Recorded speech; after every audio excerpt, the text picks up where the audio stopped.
Olá, caro aluno do curso preparatório para os concursos do MP e Magistratura dos Estados. Hoje é o nosso primeiro encontro. Eu sugiro que você assista ao bloco de apresentação. Nele, eu acabei revelando a forma como eu vou trabalhar com vocês o direito penal, parte geral e parte especial. Também o formato das aulas. Comentei bibliografia e também assumi um compromisso. Assistam ao bloco de apresentação. Sem maiores delongas, vamos começar a trabalhar o direito penal, parte geral. E eu gosto sempre de dar uma introdução coringa para a sua prova. Rogério, na dissertação, eu tenho muita dificuldade na introdução. Introduzir o tema. Às vezes a vontade é de começar assim, é quando. A introdução é difícil. Eu vou construir uma introdução coringa com vocês. A manutenção da paz social demanda a existência de normas destinadas a estabelecer diretrizes. Quando violadas as regras de conduta, surge para o Estado o dever de aplicar sanções, civis ou penais. Vejam que nessa tarefa de controle social atuam vários ramos do direito. Nessa tarefa de controle social atuam vários ramos do direito. E não apenas o direito penal, obviamente. Quando a conduta atenta contra bens jurídicos especialmente tutelados, aí merece uma reação mais severa por parte do Estado, oportunidade em que ele se vale do direito penal.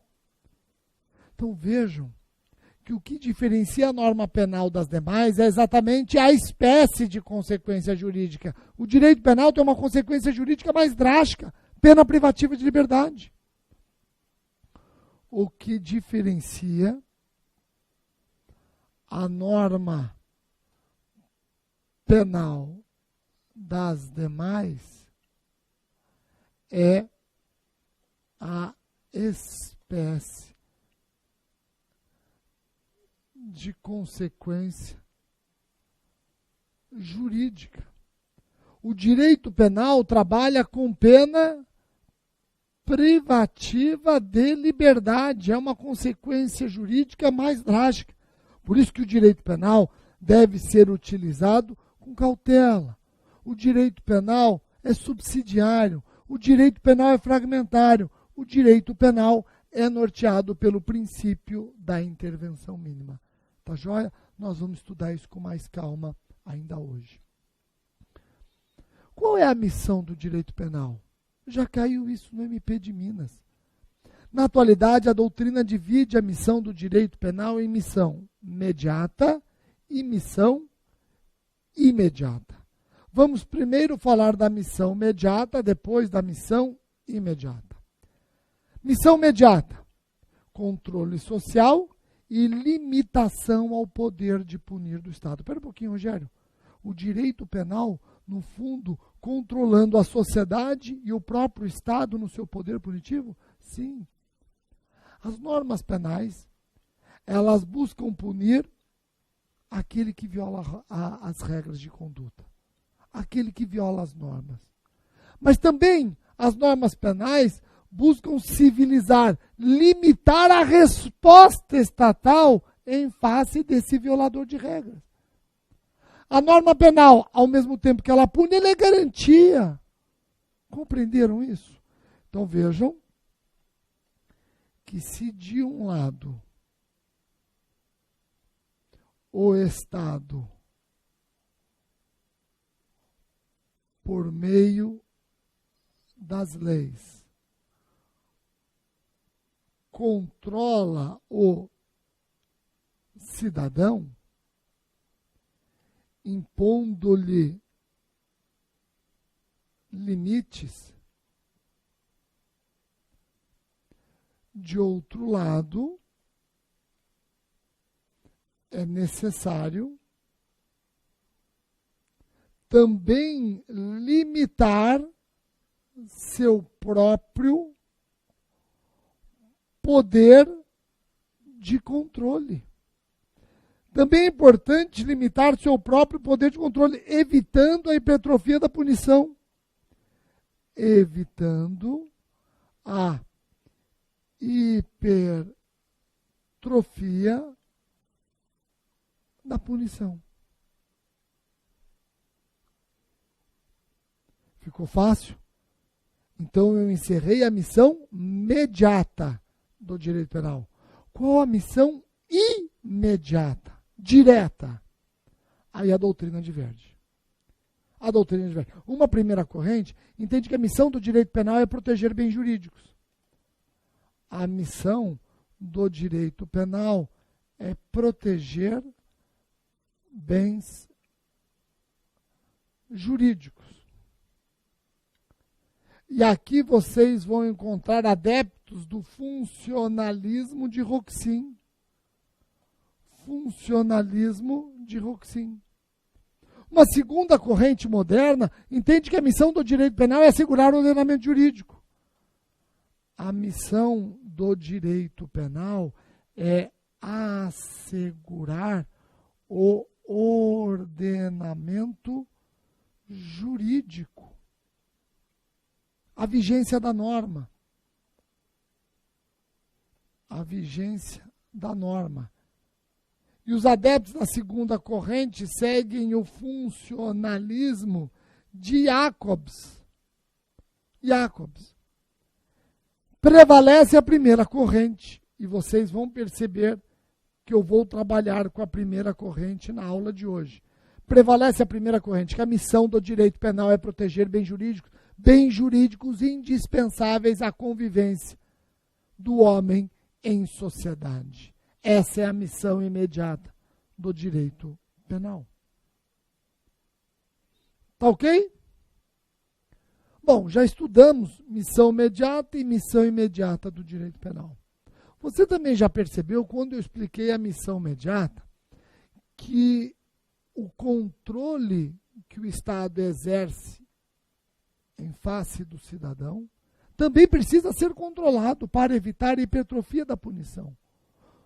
Pessoal, vejam que o direito de punir estatal não é absoluto, não é incondicionado, não é ilimitado. Existem limites ao direito de punir estatal. Eu tenho limite quanto ao modo, limite quanto ao espaço e limite quanto ao tempo. Querem ver? Quanto ao modo, o direito de punir estatal deve respeitar direitos e garantias fundamentais. O direito de punir estatal deve respeitar direitos e garantias fundamentais. Mesmo no momento de punir o delinquente, o Estado deve respeitar direitos e garantias fundamentais, evitando hipertrofia da punição. Olha o que diz Canotilho. Mesmo nos casos em que o legislador se encontre constitucionalmente autorizado a editar normas restritivas, permanecerá vinculado à salvaguarda do núcleo essencial dos direitos e liberdades e garantias do homem e do cidadão. Perceberam como o direito de punir estatal está limitado quanto ao modo? Também está limitado quanto ao espaço. Aqui eu lembro o artigo 5º do Código Penal. O artigo 5º do Código Penal anuncia: aplica-se a lei brasileira sem prejuízo de convenções, tratados e regras de direito internacional ao crime cometido no território brasileiro. Adota-se o princípio da territorialidade. Nós vamos ver em breve que o princípio adotado é o da territorialidade temperada, já que admite exceções previstas em convenções, tratados e regras de direito internacional. Mas é importante você perceber aqui um limite espacial. Aplica-se a lei brasileira ao crime cometido no território nacional. É um limite espacial. E ainda existe um limite temporal. O poder punitivo não pode se eternizar no tempo. Quanto ao tempo, o direito de punir não é eterno. O direito de punir não é eterno. Rogério, dá para você demonstrar isso? Fácil, é só você lembrar da prescrição, do Instituto da Prescrição. Poxa, se alguém perguntar para mim o que é prescrição, eu posso responder, antes de mais nada, que a prescrição é um limite temporal ao direito de punir? Sim, a prescrição é um limite temporal ao direito de punir. Vocês que ficam estudando e trabalhando em provas passadas, sabe que direto despenca a prescrição. Segunda fase cai prescrição, fase oral cai prescrição. E se você tem que explicar o que é prescrição, começa alertando que a prescrição é um limite temporal ao direito de punir. Tá ok? Resumindo tudo isso que eu comentei, limite quanto ao modo, quanto ao espaço e quanto ao tempo, Paulo Busato lembra o seguinte: o Estado não é absolutamente livre para fazer uso desse poder de castigar através do emprego da lei. Sua tarefa legislativa e de aplicação da legislação encontram-se limitadas por uma série de balizas normativas formadas por postulados, princípios e regras, tais como a legalidade, a necessidade, a imputação subjetiva, a culpabilidade, a humanidade, a intervenção mínima e todos os demais direitos e garantias fundamentais, como a dignidade da pessoa humana e a necessidade do castigo. Vejam como o poder de punir é limitado, sim. Tá ok? Agora vejam, Rogério, o direito de punir é monopólio estatal. Correto? Correto. Você aprendeu na faculdade que o direito de punir é monopólio estatal, inclusive se o particular punir alguém com suas próprias forças, isso configura crime, exercício arbitrário das próprias razões. O direito de punir é monopólio do Estado, ficando proibida a justiça privada. A justiça privada configura o artigo 345 do Código Penal, exercício arbitrário das próprias razões. Mas tem um caso que o Estado tolera uma punição privada, com pena criminal. Tem um caso em que o Estado tolera a imposição de sanção penal por particulares. Tem um caso. Qual é esse caso? Rogério, legítima defesa? Não. Quem age em legítima defesa não está impondo sanção penal, está se defendendo. Rogério, seria a hipótese de crime de ação penal privada? Também não. Na ação penal privada, o Estado transfere o direito de perseguir a pena para a vítima. O direito de impor a pena continua do Estado, monopólio seu. Tem um caso em que o Estado tolera a imposição de sanção penal por particular. Qual é esse caso? É exatamente o artigo 57 do Estatuto do Índio. Artigo 57 do Estatuto do Índio. Veja o que diz o artigo 57. Será tolerada a aplicação pelos grupos tribais, de acordo com as instituições próprias, de sanções penais, desde que não revistam caráter cruel ou infamante, proibida em qualquer caso a pena de morte. Conhecia essa exceção? Eu, como já assumi o compromisso no bloco de apresentação, eu vou trazer para vocês assuntos que ou vocês não lembravam ou vocês sequer conheciam. A minha intenção, repito o que eu falei no bloco de apresentação, é que você saia da aula com a sensação de que 50% pelo menos do que eu falei você ou não lembrava ou não sabia. Somente assim vale a pena você pagar um curso como esse e ficar assistindo aula em casa. Do contrário, estuda sozinho. Se eu não trouxer novidades, se eu não relembrar pontos que talvez você não lembrasse, por que fazer o curso? Estuda sozinho. Vamos trabalhar agora as velocidades do direito penal. Isso é Silva Sanches. Vejam, velocidades do direito penal idealizadas por Silva Sanches. Silva Sanches trabalha com o tempo que o Estado leva para punir o autor de uma infração penal mais ou menos severa, respeitando mais ou menos os direitos e garantias fundamentais. Então, somando esses fatores,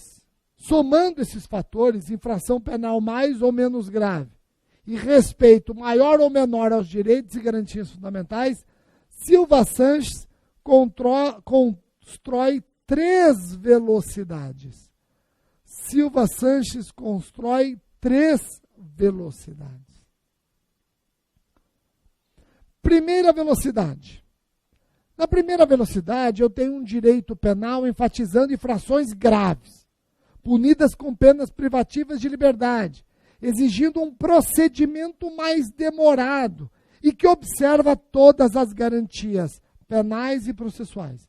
Então, o direito penal de primeira velocidade, ele enfatiza crimes graves.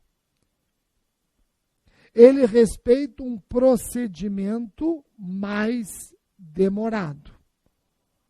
Mais demorado. Por quê? Porque eu tenho como consequência jurídica prisão. E esse procedimento deve respeitar direitos e garantias fundamentais.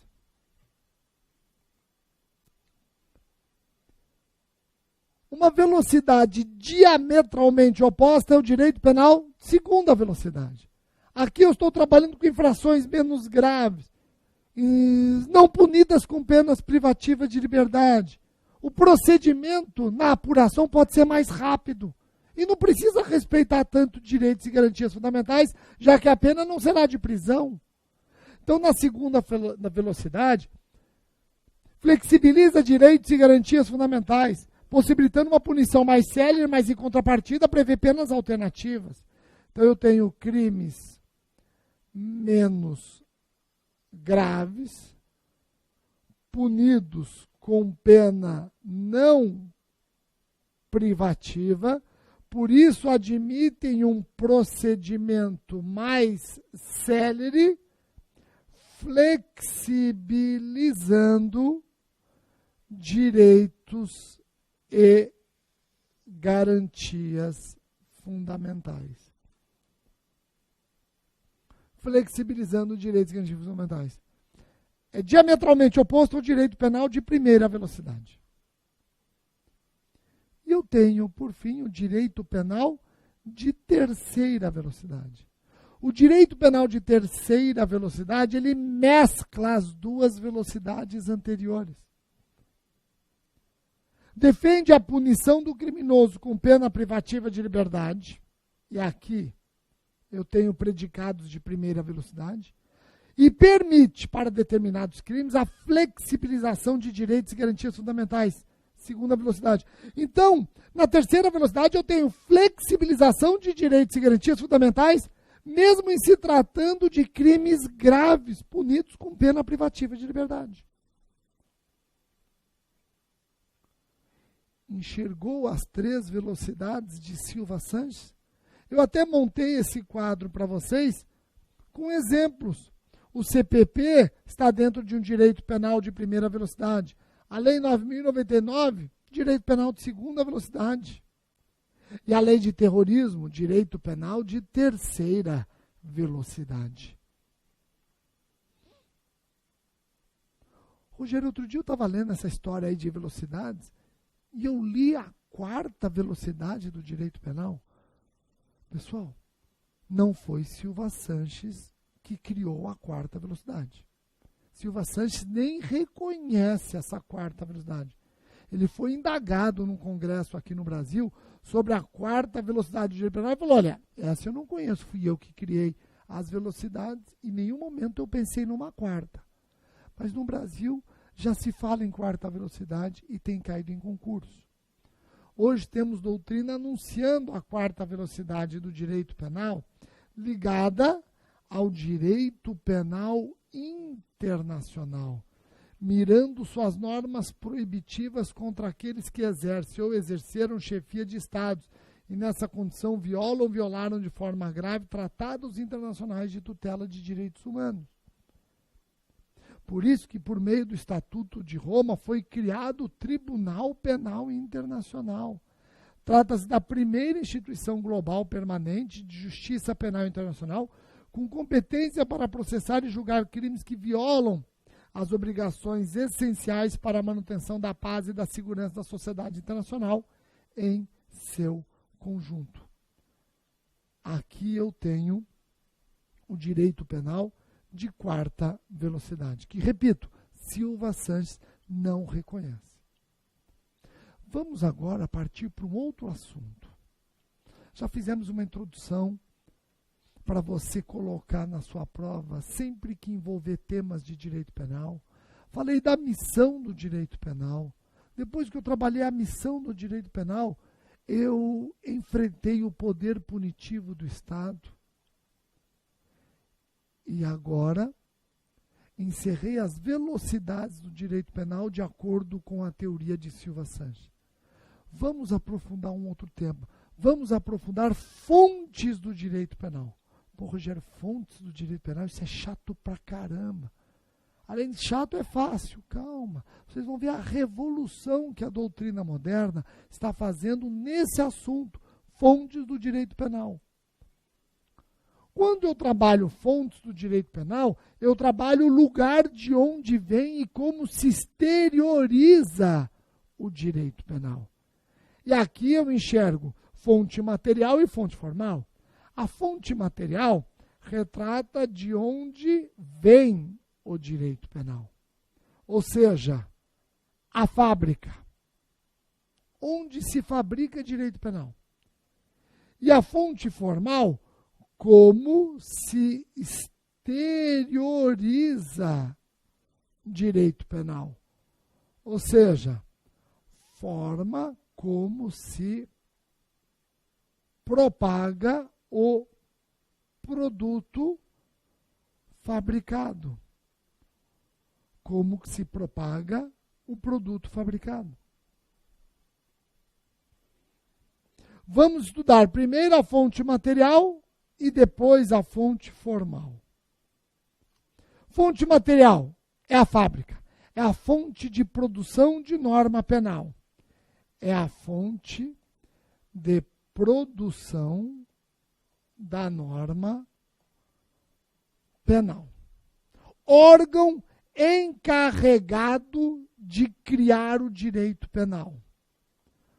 Órgão encarregado de criar direito penal. De acordo com a Constituição Federal, é a União, artigo 22, inciso 1. Olha o que diz o artigo 22, inciso 1. Compete privativamente à União legislar sobre direito civil, comercial e direito penal. Então, a União aparece como fonte material, como fábrica de direito penal. Pô, Rogério, que fácil. Eu não vou esquecer isso. Aí, seu examinador não pergunta isso. Ele pergunta se o Estado-membro pode criar direito penal. Se o Estado-membro pode criar direito penal. Você já sabe que, de acordo com o artigo 22, inciso 1, a União pode criar direito penal. Mas o seu examinador vai perguntar se o Estado-membro pode criar direito penal. E agora? Qual é a resposta? Resposta no próximo bloco.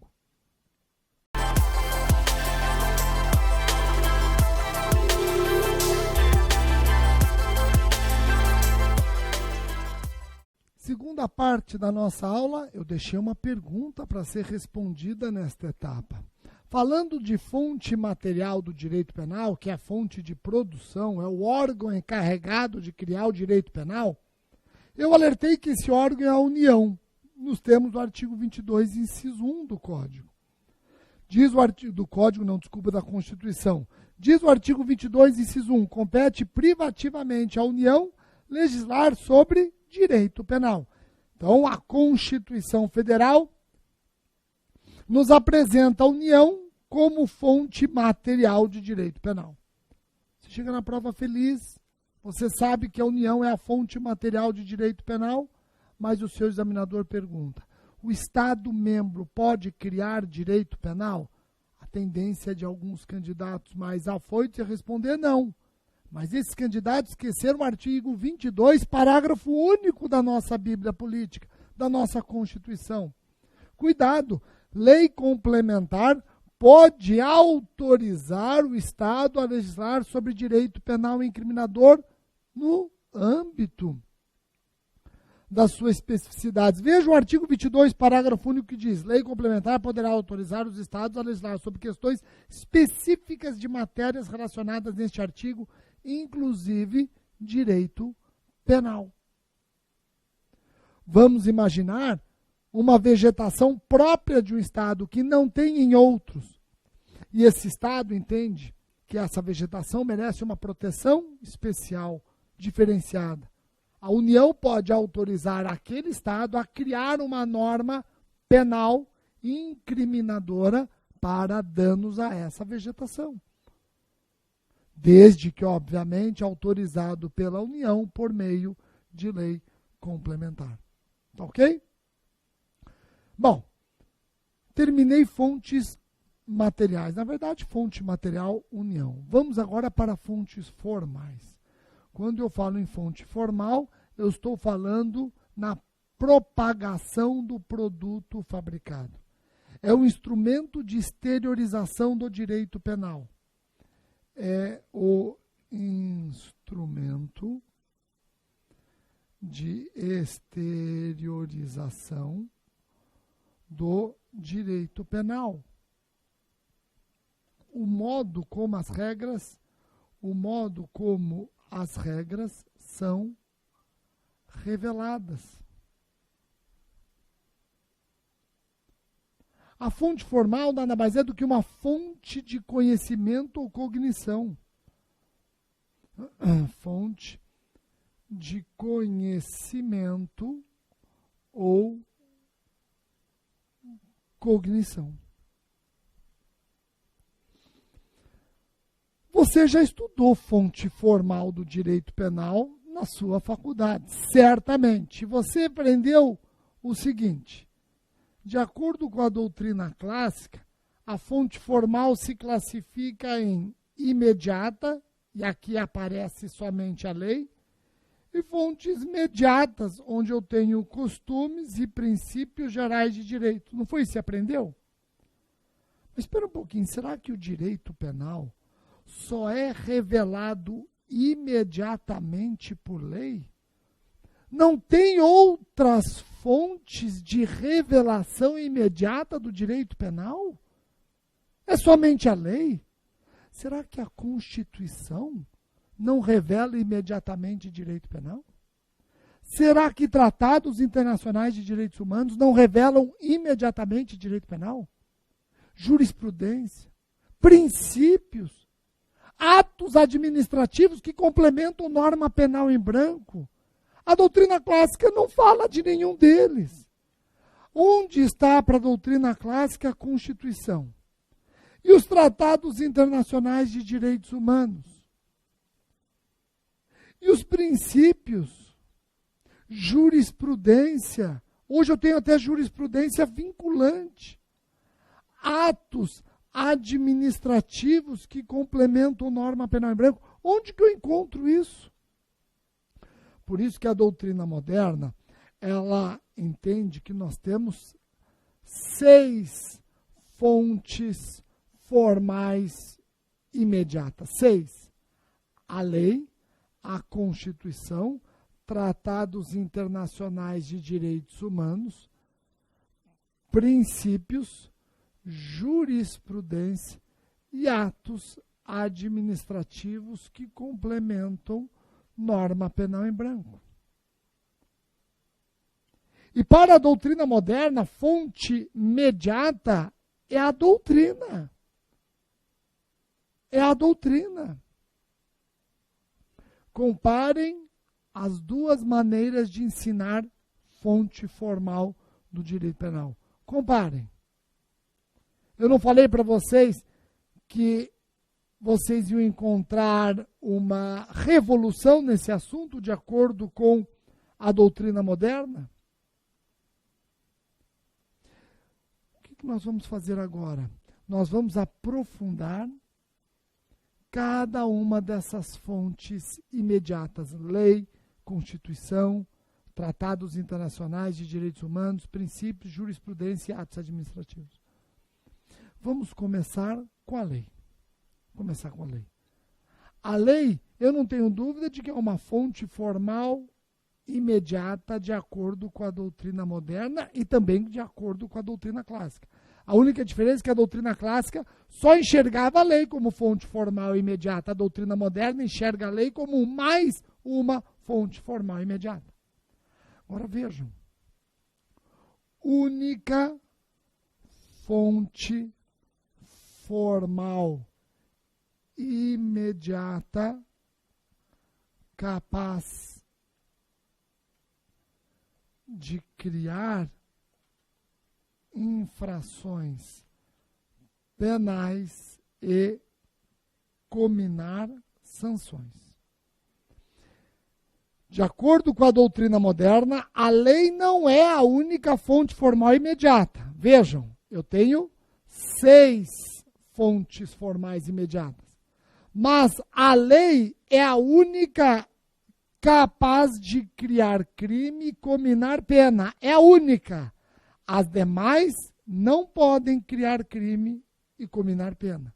Por isso que eu escrevi aqui, ó, que a lei é a única fonte formal imediata capaz de criar infrações penais e cominar sanções. Vamos para a segunda fonte formal imediata, Constituição.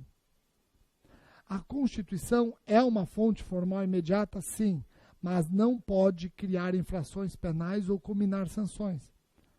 Apesar de fonte formal imediata,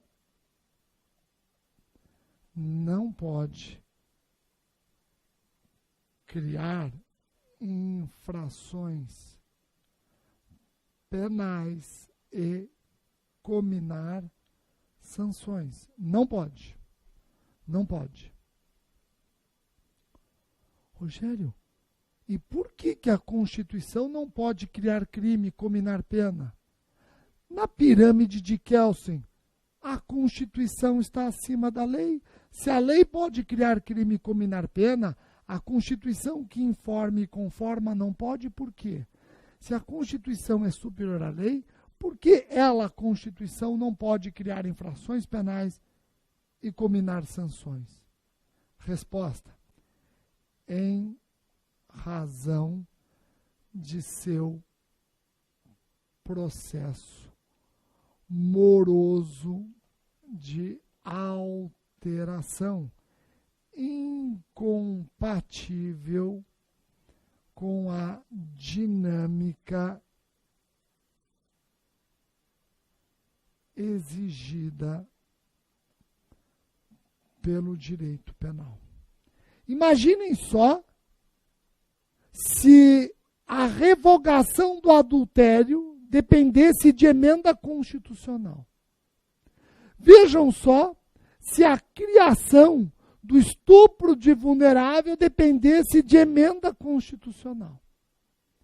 Imaginem no momento em que nós vivemos de intervenção federal no estado do Rio de Janeiro, na pasta da segurança pública, onde as emendas constitucionais, de acordo com a maioria, não podem ser votadas, ainda que possam ser discutidas.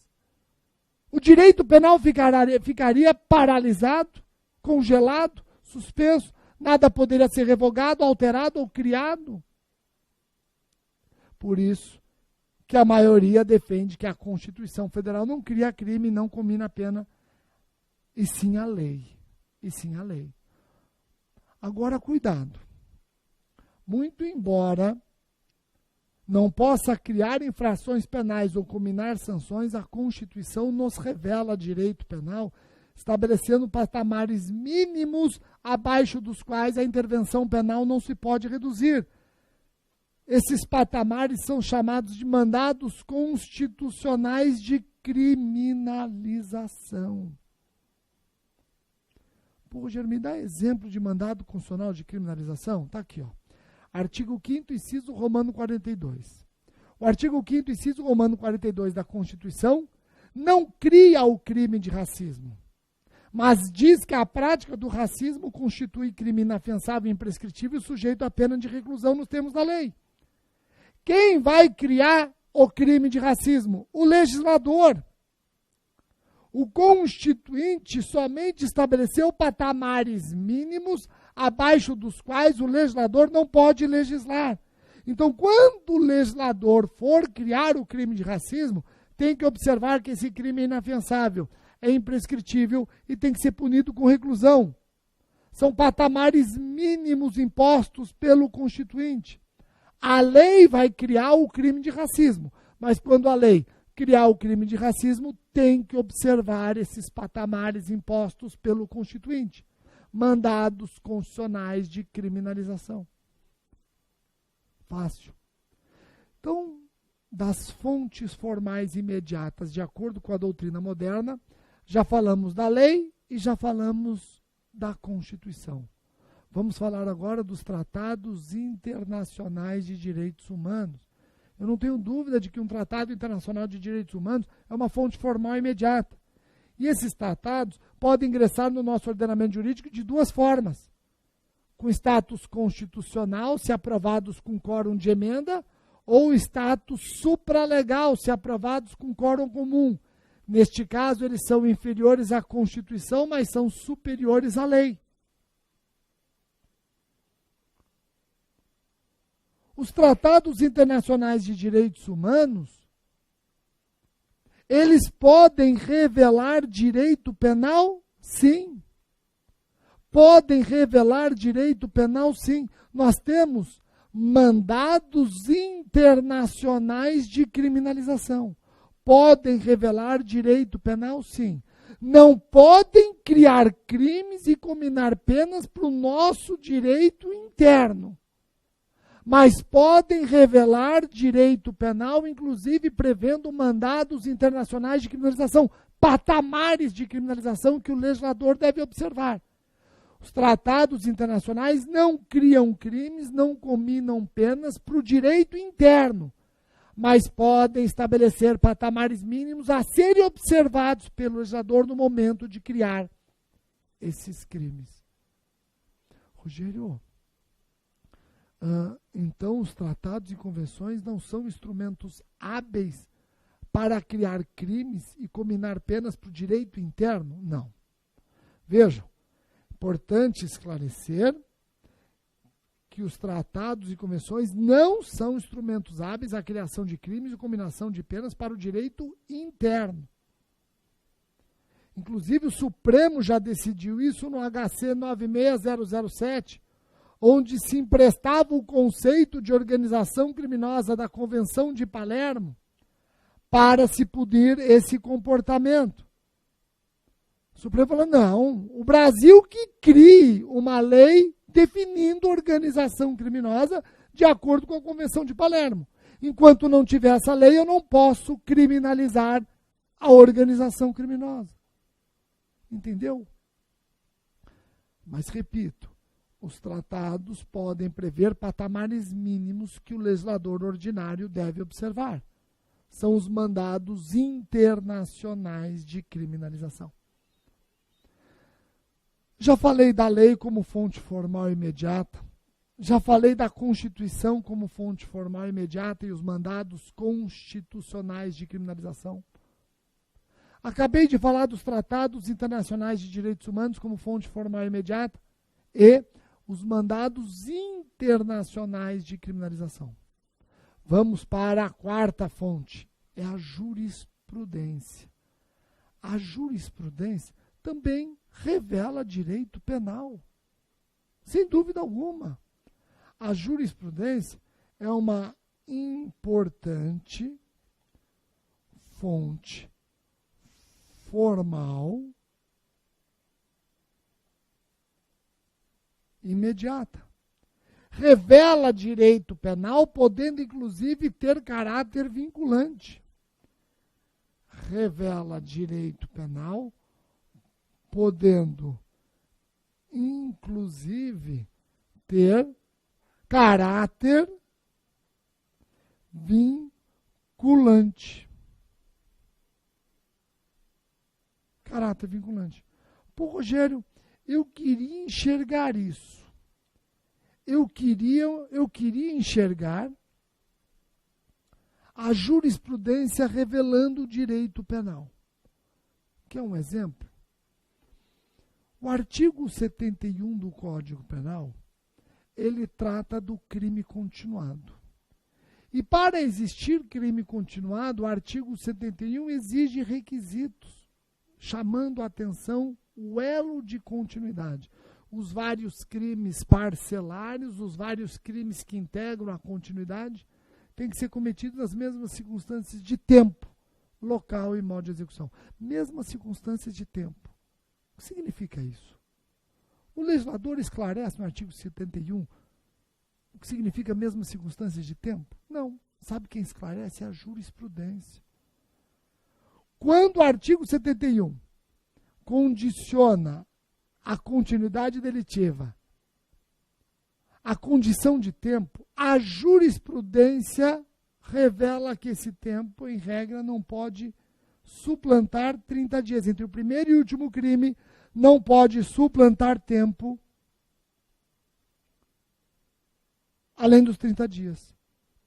Perceberam? É a jurisprudência revelando o direito penal. É a jurisprudência nos revelando direito penal. E hoje nós temos súmulas vinculantes.